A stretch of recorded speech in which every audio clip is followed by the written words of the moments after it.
Right now we're in E14 Canary Wharf in East London, and we're on the way to meet an agent who will show us 3 properties which are on the market currently, and they're all for rent to rent. So the landlord wants to rent it out on a long-term basis to us as a company, on a company let. Let's see if we can get a deal done. This one is the best one, as in size, entrance, the location. For us, ideally, not in the market can change, but for us, so we can find it. Yeah, so I'm pretty sure they will do like a year or 2 contract.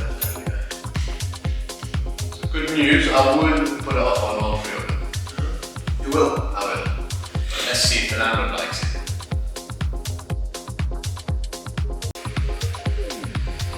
Alright guys, now we've seen 3 of the properties.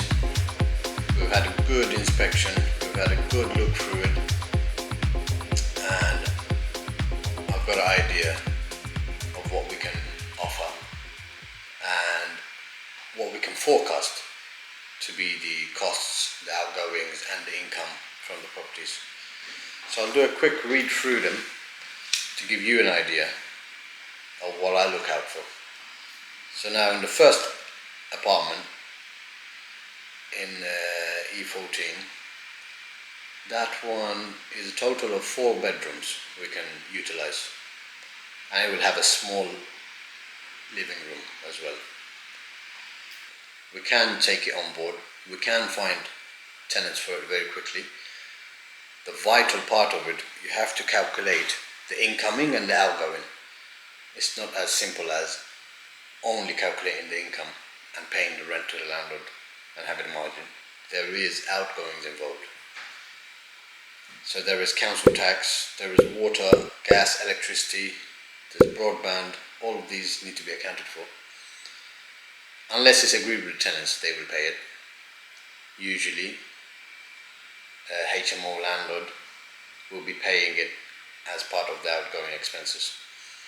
So we have a margin for the first apartment at around, incoming at around 3,200 on average per month, calculating £800 per month rent from each room. So there's 4 rooms, that's 3,200. From the 3,200, I've calculated the costs, outgoings involved, which is the council tax, water, gas, electricity and the Wi-Fi. It comes to a total of £350 per month. So from the 3,200, take away the £350 outgoing, there's a remaining of £2,850. From that, we need to agree with the landlord, as he is looking for £2,700 per month. That will only leave us with £150 profit margin, which is not great, taking into consideration that we will be taking the empty period of the property, the void period. If any room is empty for a day, it goes on our expense. So the margin needs to be a bit higher. There needs to be a safety net. I would offer for each apartment, to close the deal, at £2,500 per month. For the first one. Second one, again, actually is very similar. 4 bedrooms, give or take. There is a smaller bedroom and a larger double bedroom. It will again achieve £800 roughly per month per room. So £3,200 income per room, per property. Again, the outgoings will be £350 per month. So there's a £2,850 income. For the final third property that we saw, the Perkins house in E14, that one I estimated the income to be £3,400 per month, due to the bigger, larger rooms, the size of the property. So 2 of the rooms will be a little bit higher. So the total £3,400 per month. take away the £350 again for expenses. So that leaves us with £3,050 income. All three of them, the landlord, he's looking for £2,700 per month. And the margin to be £150, which is not great. So in conclusion, I'm going to make an offer for all three of them at £2,500, £2,500 and £2,500 per month. So overall, over the course of 1 year, we can achieve £15,000 per month, per year. We can achieve £15,000 as an overall profit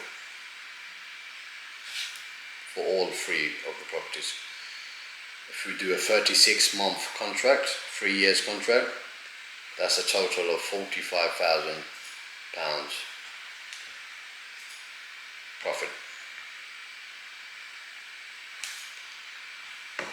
Now, when calculating the margins, you have to remember that there will be other costs which you can't measure at the beginning. There may be wear and tear, simple issues which the landlord is not responsible for and the tenant is not responsible for. So us as the agency, HMO agency, we need to cover these costs. So in between that £45,000 profit, possibly 10% will go towards these costs. Depends on your agreement with the landlord. Of course, for example, the washing machine stops working, or the fridge needs to be replaced. The landlord should do that, as it should be in your agreement with the landlord. As every one of my agreement with the landlord for HMO property is on the basis that the landlord fixes the white goods. There is some special contracts I do have in place with certain properties which says that I'm responsible to get the white goods fixed or replaced. So you need to put all that into consideration. Make sure your contract with the landlord is airtight and it is what you agreed to, and forecast that the profit will have some margin of expenses involved, and you still at the end of the day get to make profit from it. So guys, thank you very much for watching, and if you would like any more information, please get in contact with us, and myself and my team will be happy to help you.